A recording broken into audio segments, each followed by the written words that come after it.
pourquoi communiquer quand on a une startup e-santé, c'est autant la galère. C'est ce qu'on va voir aujourd'hui dans ton live SmartLearn. Si tu n'es pas encore abonné, SmartLearn, c'est tous les jours des informations, des déclics, de la théorie, des cas pratiques pour progresser en communication pharmaceutique. Alors, sans plus attendre, on commence comme d'habitude avec mes 5 pistes de réflexion et on va surtout comprendre le pourquoi et le comment. Alors, déjà, le première remarque, c'est que le vocabulaire est super technique quand on est en startup e-santé. Déjà, il y a un vocabulaire qui est très technique en santé, qui ne s'adresse pas forcément à n'importe quel... par rapport aux patients, c'est déjà, on en a déjà perdu pas mal. Mais en plus de ça, il y a le vocabulaire technique de tout ce qui relève du digital. Et si on rajoute en plus le jargon de l'entrepreneuriat, autant te dire que si jamais tu proposes une société, des services à des praticiens, moi-même en stage, je me suis bien aperçu que c'est un domaine dans lequel les médecins ont très peu de culture dessus, si tu veux. On leur demande déjà d'apprendre beaucoup de choses simplement en santé, donc forcément, au niveau de la technique, c'est sûr que tu vas devoir te heurter à beaucoup d'incompréhension, que ce soit au niveau des prix que tu fixes. C'est pareil, ils comprendront pas forcément pourquoi c'est aussi cher, ils vont croire que tu veux les arnaquer. Ça sera à toi de faire comprendre pourquoi payer la maintenance d'un site c'est aussi cher, pourquoi il faut payer un nom de domaine, pourquoi il faut payer des articles pour le référencement. Tout ça, c'est des choses qui sont assez, qui te prennent beaucoup d'énergie et qui font partie des freins à faire lorsque tu proposes un service de digital à des pros de santé, des praticiens. Donc voilà pour la première remarque. La deuxième remarque, tout simplement, c'est tout ce qui est la politique de confidentialité. Si tu penses aux lois RGPD, etc., c'est tout un système au niveau de l'anonymat, au niveau de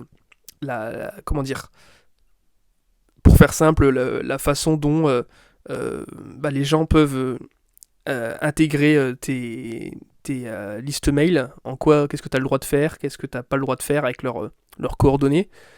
Qui plus est en santé où on a des données qui sont un peu plus sensibles. Voilà pour ça. Après, ça ne veut pas dire que ça fait partie des données qui sont les plus sécurisées. Donc à toi encore une fois de rassurer les gens concernant la gestion de leurs données. Troisième chose auquel j'avais pensé, c'est une vision qui est beaucoup plus culturelle. C'est par rapport à la vision de l'échec en France. La France veut faire comme les États-Unis, sauf qu'elle n'en a pas la mentalité sur beaucoup de domaines. On est meilleur dans d'autres choses, c'est pas grave. Mais s'il y a vraiment une différence diamétralement opposée, c'est concernant la vision de l'échec. Aux États-Unis, un entrepreneur qui fait planter sa boîte une fois, 2 fois, en général, on va lui accorder plus facilement confiance. On va plus facilement lui prêter de l'argent. C'est le principe qui consiste à croire que parce qu'il s'est gouré, il va avoir l'expérience nécessaire pour apprendre de ses erreurs et de nous fournir le bon résultat. C'est pour ça aussi qu'on dynamite les casinos quand ils font faillite, banqueroute, parce que c'est un spectacle aussi, la fin d'une entreprise. L'écroulement, ça doit être tout aussi spectaculaire. Par contre, en France, dès lors que tu déclares que tu es entrepreneur, tu te fermes beaucoup de portes dans la santé. Dans certains milieux surtout, certaines grosses structures, c'est vu d'un seul œil le fait d'entreprendre. Parce qu'on va se dire, ce mec-là, il est sorti un peu des sentiers battus. Est-ce que il sera capable de redevenir un bon petit salarié qui obéit au doigt et à l'œil et qui se contente d'exécuter? Et il faut vraiment prendre en compte ça. le fait que parfois, malheureusement en France, entreprendre c'est mal vu. Et c'est complètement con, mais bon, voilà, c'est de la merde, mais c'est comme ça.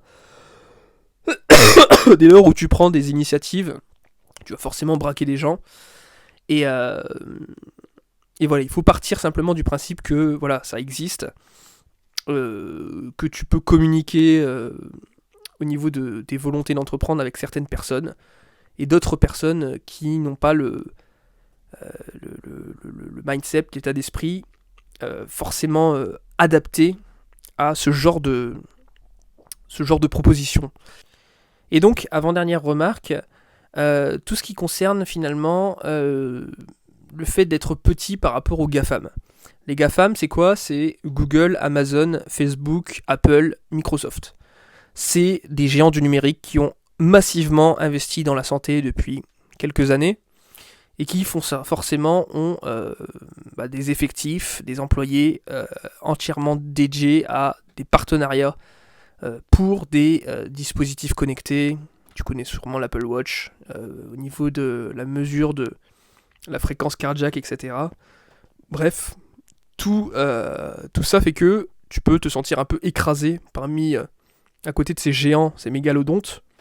Maintenant, il faut aussi voir le verre à moitié plein et te dire que par rapport à eux, tu as l'avantage de la flexibilité. On est sur des entreprises qui sont devenues tellement gargantuesques qu'elles mettent du temps à réagir. Ça devient très bureaucratique tôt ou tard et finalement, tu peux arguer de ta flexibilité par rapport au fait que tu sois une petite structure qui s'adapte bien plus facilement aux besoins de ses clients. Et voilà, en fait, c'est toujours l'idée aussi de savoir prendre les critiques qu'on peut te faire. Vous n'êtes pas assez connu, vous n'êtes pas assez expérimenté, et de les retourner, et de dire, c'est parce que je ne suis pas assez connu, c'est parce que je ne suis pas expérimenté que, tu vois. Et on verra ça dans d'autres vidéos, mais ça fait partie des techniques rhétoriques pour réfuter l'argument de l'adversaire. Dernier argument enfin, tout simplement, c'est aussi savoir communiquer précisément sur qui doit payer. Tu sais qu'en santé, alors je connais pas forcément tous les cœurs de métier, mais on n'est pas non plus, en tout cas les pharmaciens ne sont pas les plus flambeurs. Ils font quand même attention, ça reste des gens qui ont fait des études dans aussi ce qui est gestion de stock. Donc forcément, tu te doutes que si tu proposes tes services et que tu veux les assassiner, ils vont pas faire appel à toi.